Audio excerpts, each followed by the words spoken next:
आदरणीय बंधुओं, माताओं व मेरी प्यारी बहनों, राधे राधे। आपका हमारे इस YouTube चैनल पर बहुत बहुत स्वागत है।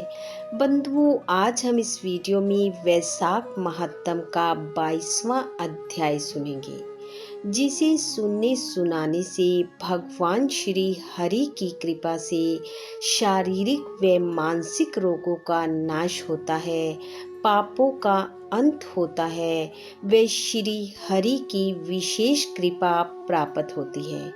महात्म सुनने के बाद यदि आप हमारे चैनल पर नए हैं तो कृपया हमारे चैनल को सब्सक्राइब करें, बेल आइकन को प्रेस करें ताकि हमारी वीडियो की नोटिफिकेशन सबसे पहले आप तक पहुंचे। वीडियो को शेयर व लाइक भी जरूर करें। व्याध कहने लगा कि हे महात्मा, मैं अत्यंत दुर्बुद्धि और पापी हूँ। हे दया के सागर, आप मुझ पर ऐसी कृपा करो कि जिससे अब मेरी बुद्धि दूषित होकर खोटे कर्मों में ना जाए। अतः आप मुझे कुछ उपदेश दीजिए। व्याध के ऐसे वचन सुनकर मुनि ने उसको धन्य धन्य कहा और फिर उसको उपदेश देते हुए बोले कि हे व्याध, यदि तू शांति की इच्छा करता है तो वैशाख के धर्मों का पालन कर। हे व्याध, यहाँ पर धूप अत्यंत तेज है, न छाया है न जल। इस कारण चलो कहीं दूसरी जगह जल पीकर और छाया में बैठकर स्वस्थ चित्त से तुम्हारे सामने पाप नाशक वैशाख महात्म का वर्णन करूंगा। तब व्याध हाथ जोड़कर कहने लगा कि यहाँ से थोड़ी दूर पर एक निर्मल सरोवर है, जहाँ फलों से लदे हुए अनेक कैथ के वृक्ष हैं। वहाँ निश्चय ही चित्त प्रसन्न होगा। व्याध की यह बात सुनकर शंख मुनि उसके साथ चल दिए और थोड़ी दूर पर जाकर उन्होंने देखा कि एक निर्मल सरोवर है।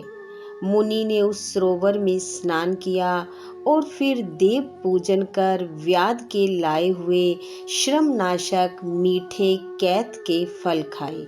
तत्पश्चात व्याध कहने लगा कि हे महात्मन, यदि आप मुझ पर कृपा करो तो यह बतलाइए कि कौन सा कर्म करने से मुझे व्याध जैसी बुरी योनि मिली और फिर आपका सत्संग हुआ।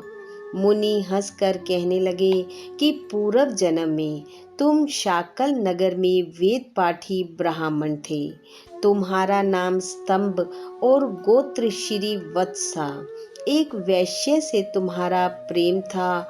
उसी की संगति दोष से तुमने नित्य कर्मों को त्याग दिया और शूद्र के समान रहने लगे।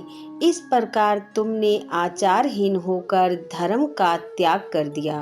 परंतु तुम्हारी स्त्री, जो अत्यंत रूपवती थी, तुम्हारी और वैश्य की सेवा किया करती थी। तुम दोनों पलंग पर सोते और वह नीचे सोती। तुम्हारे पैर धोया करती और तुम दोनों की आज्ञा का सदैव पालन करती।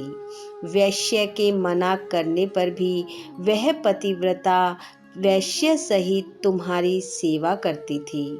एक दिन तुमने भैंस का दूध और मूली खाई, साथ ही तिल भी खाए। इस अपच्य भोजन से तुमको दस्त और वमन दोनों होने लगे और फिर दारुण भगंदर रोग हो गया।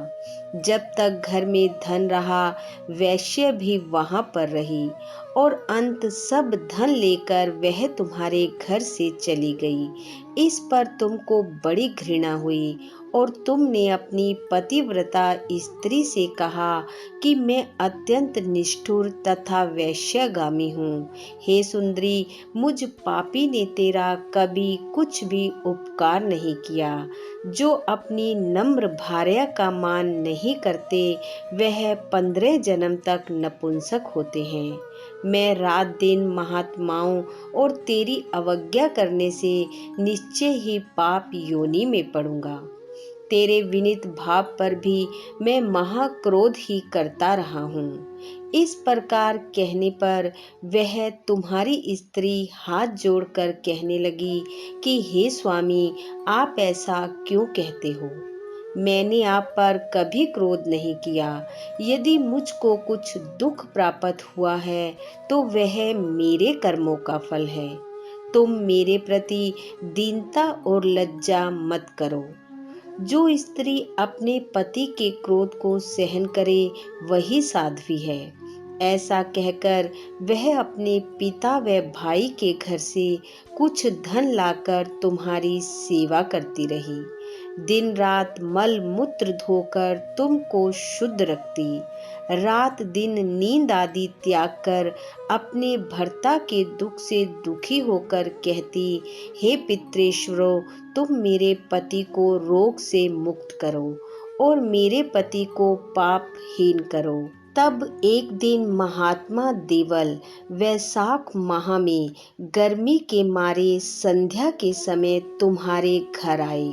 उनको देख तुम्हारी स्त्री कहने लगी कि अब वैद्य ऋषि मेरे घर आ गए हैं। अब इनके द्वारा मेरे पति का रोग नष्ट हो जाएगा।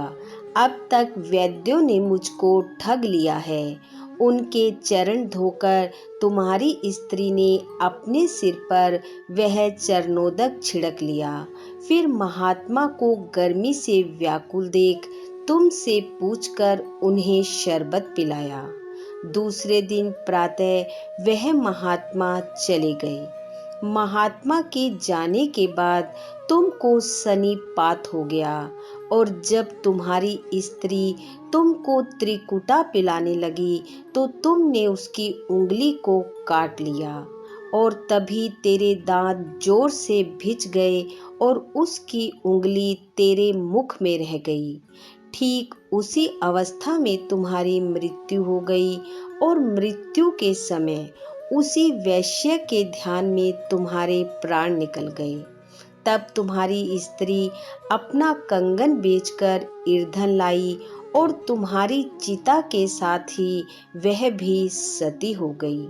हे व्याध, इस प्रकार सती होने और वैशाख में शरबत पिलाने व चरणोदक सिर पर छिड़कने से वह सदगति को प्राप्त हुई। यद्यपि तेरे सब पाप नाश हो गए थे, परंतु अंत समय वैश्य का ध्यान करने से तूने व्याध के घर जन्म लिया।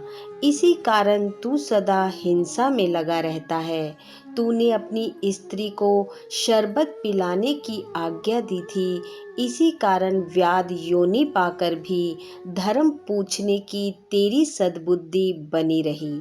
तूने भी मुनि के चरणों का जल अपने सिर पर छिड़का था, इसी से तुझे सत्संगति प्राप्त हुई।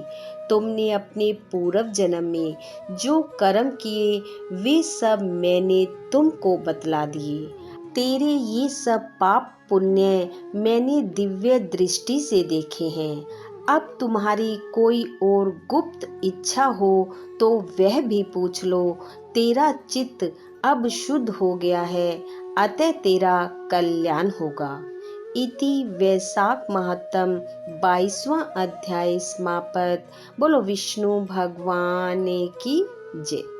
बंधुओं, भगवान श्री हरि की कृपा आप व आपके परिवार पर सदैव बनी रहे।